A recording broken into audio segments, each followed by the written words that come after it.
satu janji Allah yang telah diketahui oleh semua umat manusia, baik yang beriman ataupun yang tidak.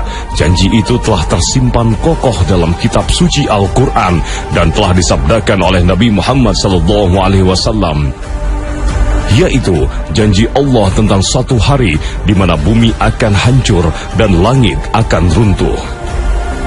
Hari dimulainya fase kehidupan baru. Bumi tak lagi bertanah, namun berganti dengan unsur benda sejenis perak.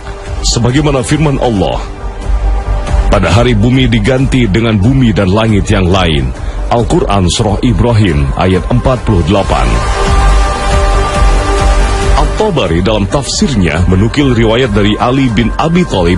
Beliau menafsirkan ayat ini bahwa bumi menjadi seperti perak dan surga seperti emas.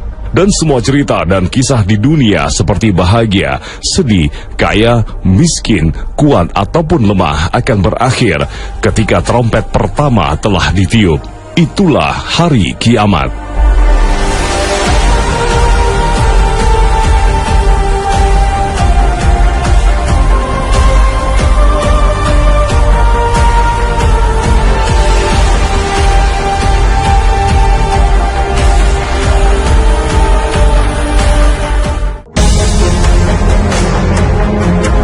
Assalamualaikum warahmatullahi wabarakatuh. Kedahsyatan kiamat sulit untuk dibayangkan secara detail. Hal ini menandakan bahwa kiamat benar-benar peristiwa kehancuran yang sangat mengerikan. Kita tak bisa membayangkan kengerian dan kedahsyatan itu kecuali dari sumber yang akurat, yaitu kitab suci Al-Quran. Gempa dalam bayangan kita merupakan getaran bumi yang merobohkan bangunan atau membuat tanah retak atau terbelah. Tapi gempa kiamat jauh lebih dahsyat dari yang dibayangkan siapapun di muka bumi. Jauh lebih dahsyat dari peristiwa-peristiwa alam yang terjadi. Allah berfirman, apabila bumi digoncangkan dengan goncangan yang dahsyat dan bumi mengeluarkan beban-beban berat yang dikandungnya. Al-Quran Surah Al-Zalzalah ayat 1-2. Goncangan gempa yang sangat kuat dan dahsyat mengakibatkan bumi mengeluarkan seluruh isi perutnya, memuntahkan apa saja yang tersimpan di dalamnya. Inilah yang Allah kabarkan dalam firman-Nya. Dan apabila bumi diratakan dan dilemparkan apa yang ada di dalamnya dan menjadi kosong. Al-Quran Surah Al-Zalzalah ayat 3-4. Tak terbayang dahsyatnya gempa kiamat. Gempa yang guncangannya tak bisa diukur dengan skala apapun alat deteksi gempa. Karena gempa kiamat dipersiapkan oleh Allah sejatinya untuk mengganti bumi ini dengan bumi lain. Saat itu tak ada yang bisa dilakukan manusia. Mereka hanya bisa kaget terbelalak menyaksikan peristiwa yang tidak lumrah terjadi pada bumi yang mereka jaga dan mereka anggap selalu bersahabat dengan mereka. Seluruh temuan, pengetahuan, dan teknologi yang mereka banggakan tak bisa dimanfaatkan sekalipun hanya untuk mengetahui akan apa yang terjadi. Semua itu diceritakan Allah Subhanahu wa Ta'ala dalam firman-Nya. Dan manusia bertanya, mengapa bumi menjadi begini? Al-Quran Surah Al-Zalzalah ayat 3. Ungkapan bernada tanya manusia pada masa itu seperti yang tercantum dalam surat Al-Zalzalah menggambarkan betapa bingungnya manusia ketika itu. Mereka diliputi rasa takut yang sangat mencekam. Guncangan dan kedahsyatan yang luar biasa sampai-sampai manusia melupakan sekelilingnya. Bahkan orang-orang yang biasa mereka rawat dan jaga pun tak lagi teringat. Semua perhatian hanya pada peristiwa mengerikan itu. Allah berfirman, ingatlah pada hari ketika kamu melihat kegoncangan itu, lalailah semua wanita yang menyusui anaknya dari anak yang disusuinya, dan gugurlah kandungan segala wanita yang hamil, dan kamu lihat manusia dalam keadaan mabuk, padahal sebenarnya mereka tidak mabuk, akan tetapi azab Allah itu sangat kerasnya. Al-Quran Surah Al-Hajj ayat 2. Tidak hanya bumi yang bergoncang dan diratakan, bahkan langit pun runtuh atas kehendak Allah Subhanahu wa Ta'ala. Allah berfirman, apabila langit terbelah dan patuh kepada Tuhannya, dan sudah semestinya langit itu patuh. Al-Quran Surah Al-Insyiqaq ayat 1-2. Galaksi raya yang begitu luas, yang sampai saat ini luasnya masih menjadi misteri dan teka-teki, pada hari kiamat akan mengalami kehancuran total. Bintang-bintang akan berjatuhan dan porak-poranda.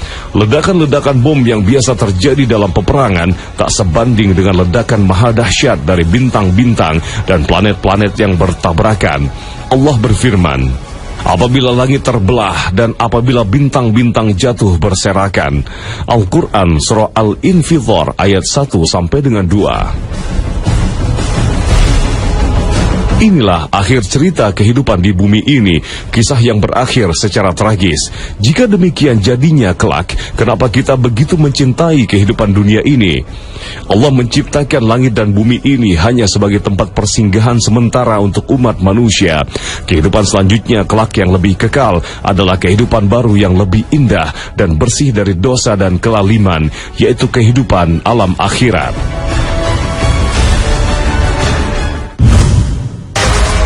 Pemirsa Khasana, peristiwa maha dahsyat hari kiamat yang terlalu mengerikan jika dibayangkan ini pasti terjadi. Inilah janji Allah Subhanahu wa Ta'ala, dan Allah sekali-kali tidak akan mengingkari janjinya. Pertanyaannya adalah, kapankah peristiwa ini terjadi? Tak seorang pun yang tahu, termasuk seisi langit pun tak ada yang tahu, bahkan para malaikat pun tak tahu. Semua ini menjadi rahasia Allah Subhanahu wa Ta'ala. Namun Allah Subhanahu wa Ta'ala Maha Pemurah dan Maha Adil. Sebelum kiamat tiba, Allah Sang Pencipta terlebih dulu memberikan peringatan kepada manusia agar mereka tidak lalai dan menjadi durhaka. Karena terkadang manusia akan tergerak hatinya dan lebih fokus bila diberikan ancaman dan peringatan. Allah berfirman, hai manusia, bertakwalah kepada Tuhanmu. Sesungguhnya kegoncangan hari kiamat itu adalah suatu kejadian yang sangat besar, dahsyat. Al-Quran Surah Al-Hajj ayat 1.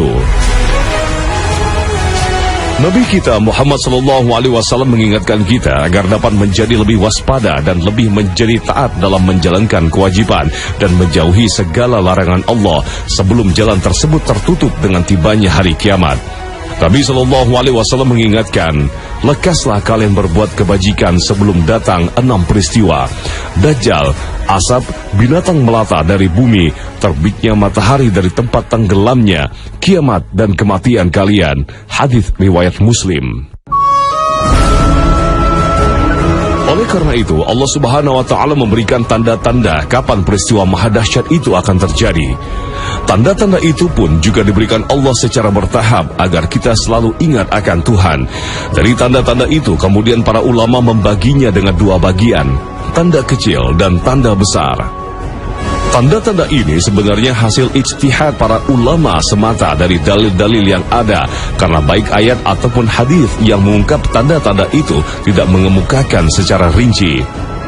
Menurut para ulama, tanda-tanda besar dekatnya hari kiamat terkumpul dalam hadis riwayat Muslim. Rasulullah SAW bersabda, sesungguhnya kiamat tidak akan tegak sampai kalian melihat sebelumnya 10 tanda-tanda, yaitu asap, Dajjal, binatang melata, matahari terbit dari tempat tenggelamnya, turunnya Isa bin Maryam, Ya'juj dan Ma'juj, 3 gerhana matahari, gerhana di arah timur, gerhana di arah barat, dan gerhana di Jazirah Arab. Dan tanda yang terakhir itu adalah api yang keluar dari negeri Yaman, yang akan menggiring semua manusia ke satu tempat mereka dikumpulkan. 10 peristiwa besar ini sebagiannya adalah tanda-tanda kiamat besar, yakni tanda-tanda muncul menjelang kehancuran dunia yang kita tumpangi saat ini. Akan tetapi, penyebutan Rasulullah SAW terhadap peristiwa secara satu persatu dalam hadis ini bukan berarti tanda-tanda itu terjadi sesuai urutan yang disebutkan dalam hadis. Mengapa? Karena masih banyak riwayat hadis lain yang menyebutkan tanda-tanda kiamat besar yang urutannya tidak sama urutan dalam hadis ini. Namun begitu, setelah meneliti sekumpulan riwayat hadis, Al-Hafidz Ibnu Hajar Al-Asqalani menjelaskan tanda besar yang akan terjadi lebih dahulu, bahwa peristiwa keluarnya Dajjal merupakan tanda besar yang paling awal. Tanda ini menampakkan perubahan keadaan secara global di seluruh bagian penjuru bumi. Perubahan ini akan berakhir hingga wafatnya Nabi Isa bin Maryam. Sedangkan terbitnya matahari dari tempat tenggelamnya adalah tanda besar yang paling utama. Tanda ini menampakkan perubahan global di langit. Perubahan langit akan berakhir hingga kiamat terjadi. Dari keterangan berbagai hadis Nabi SAW juga disimpulkan, keluarnya binatang melata dari bumi dimungkinkan akan terjadi pada saat matahari akan terbit dari tempat tenggelamnya. Maka dari itu, kemunculan Dajjal kelak di akhir zaman adalah awal dari perubahan dunia secara menyeluruh, terutama dalam persoalan agama. Pada saat itulah imam semua kaum muslim diuji dengan ujian yang paling berat. Dajjal diberikan Allah kekuatan yang sangat luar biasa, bukan seperti bayangan kita akan kekuatan besar Superman atau kesaktian Aang Avatar. Namun kekuatan Dajjal jauh melampaui semua bayangan manusia. Dalam beberapa riwayat hadis sahih, Dajjal membawa surga dan neraka. Namun surga yang ditawarkan sebenarnya adalah neraka. Demikian pula sebaliknya, neraka yang dibawa Dajjal sebenarnya adalah surga. Dia memiliki sungai dan gunung makanan, memiliki kemampuan memerintah langit agar turun hujan, mampu memerintahkan bumi agar menumbuhkan tumbuhan. Daya jelajahnya luar biasa. Dajjal memiliki kecepatan bergerak seperti angin kencang, sehingga dengan kekuatan inilah dia mampu mendatangi setiap negeri untuk dia perdayai, kecuali negeri Makkah dan Madinah. Bahkan dalam satu riwayat disebutkan, dia memiliki kemampuan menghidupkan orang yang telah mati. Sungguh kehebatan yang tentu saja akan menarik hati manusia, menimbulkan kekaguman luar biasa.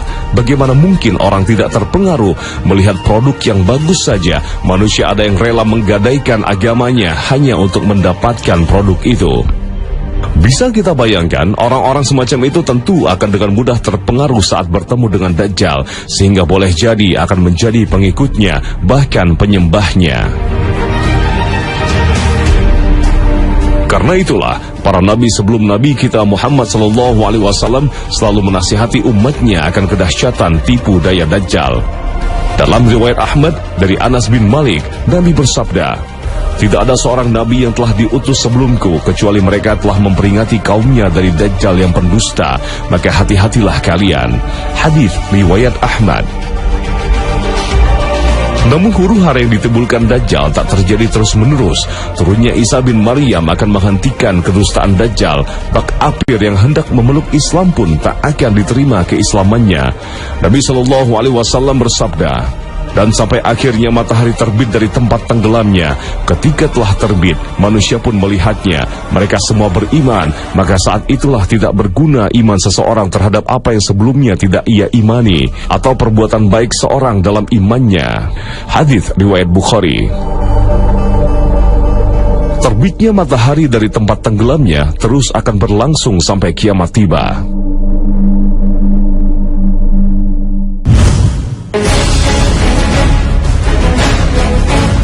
Pemirsa Khazanah, jika semua tanda-tanda besar hari kiamat itu telah terjadi, maka akan muncul satu tanda terakhir, yaitu keluarnya api dari arah negeri Yaman.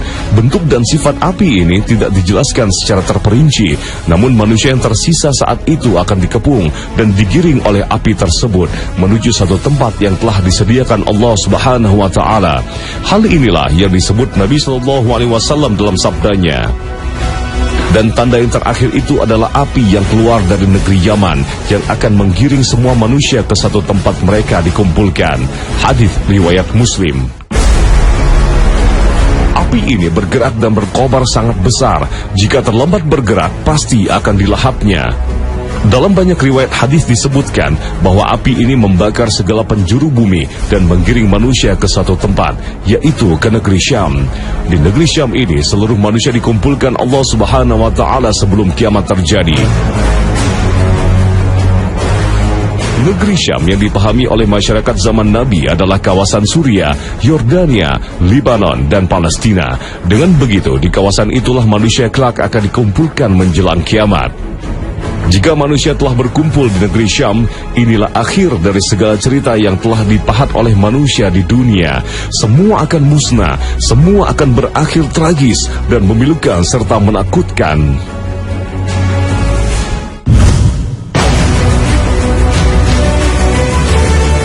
Pemirsa Khazanah, Semua yang berkumpul di Syam setelah digiring dari arah negeri Yaman adalah manusia terakhir yang hidup di muka bumi.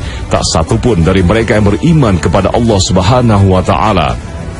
Inilah yang dicatat oleh hadis Rasul sallallahu alaihi wasallam bahwa kiamat tak akan berdiri selama masih ada yang menyebut nama Allah, dan orang-orang yang menyaksikan kiamat adalah seburuk-buruk makhluk. Jika sisa manusia yang hidup di muka bumi ini telah terkumpul di wilayah Syam, maka saatnya tiba. Malaikat meniup sangkakala. Semua yang mendengar tiupan ini di muka bumi pasti akan mati. Ini adalah tiupan pertama. Tiupan ini tak hanya mencabut nyawa seluruh manusia di muka bumi, bahkan iblis pun mati. Iblis yang dimaksud di sini adalah iblis yang menggoda Adam alaihissalam dan mengeluarkannya dari surga. Hal inilah yang disebut oleh Imam As-Suyuti dalam tafsirnya, menukilkan satu riwayat bahwa iblis mati dalam tiupan pertama ini, dan jarak antara satu tiupan dengan tiupan lainnya sebanyak 40 tahun. Dulu, iblis pernah memohon kepada Allah Subhanahu wa Ta'ala agar usianya dipanjangkan. Dia meminta waktu penyiksaan atas dirinya ditangguhkan sampai hari kiamat, sebagaimana dijelaskan dalam Al-Quran. Berkatalah iblis, "Ya Tuhanku, kalau begitu, maka beri tangguhlah kepadaku sampai hari manusia dibangkitkan." Allah berfirman, "Kalau begitu, maka sesungguhnya kamu termasuk orang-orang yang diberi tangguh." Al-Quran Surah Al-Hijr ayat 36-37.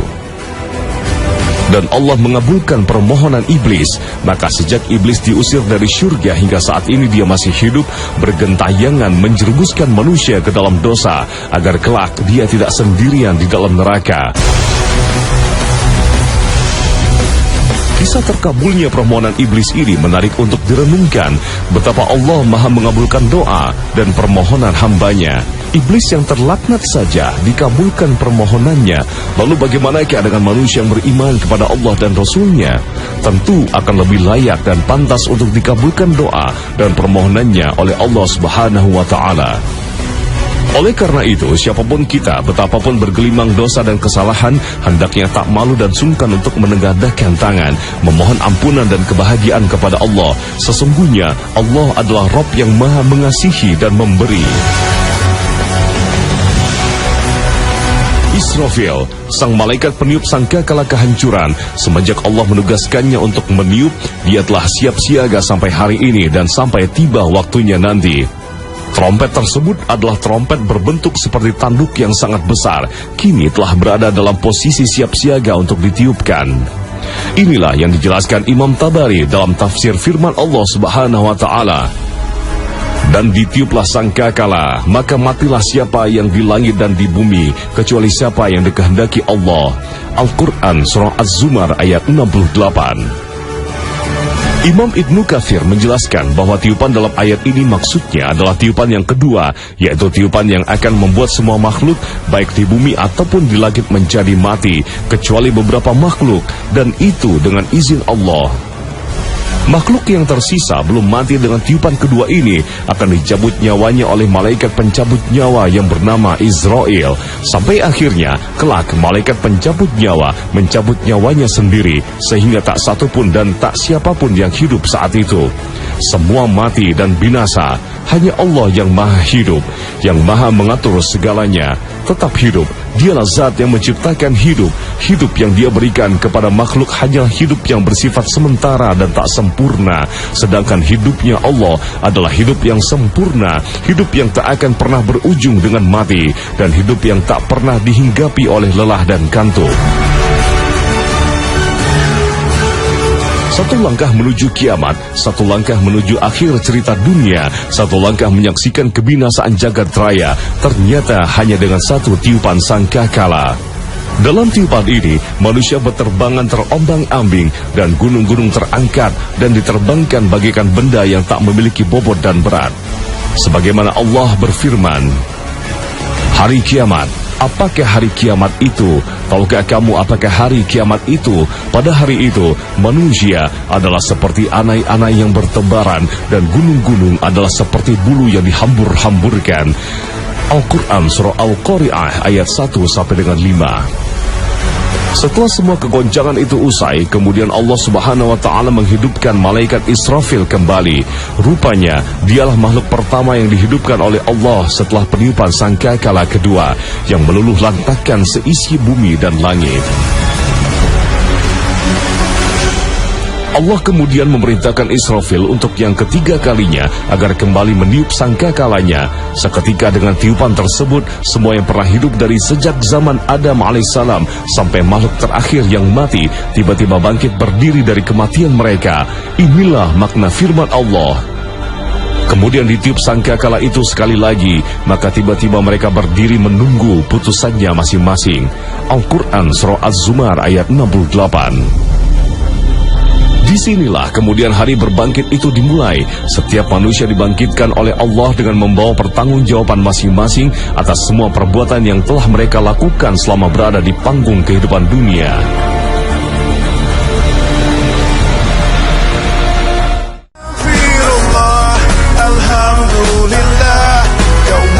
Allah Subhanahu wa Ta'ala berfirman, manusia bertanya kepadamu tentang kapan datangnya hari kiamat. Katakanlah, sesungguhnya pengetahuan tentang kapan datangnya hari kiamat itu hanyalah di sisi Allah. Dan tahukah kamu, wahai Muhammad, boleh jadi hari kiamat itu sudah dekat waktunya. Al-Quran Surah Al-Ahzab ayat 63. Sahabat mulia Anas bin Malik radhiyallahu anhu mengabarkan bahwa Nabi Muhammad SAW pernah bersabda, diutusnya aku dengan datangnya hari kiamat seperti dua jari ini.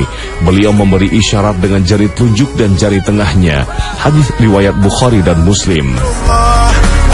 Pemirsa khasana, kiamat pasti akan tiba dan saat itu begitu dekat. Satu peristiwa yang harus kita imani dan renungkan.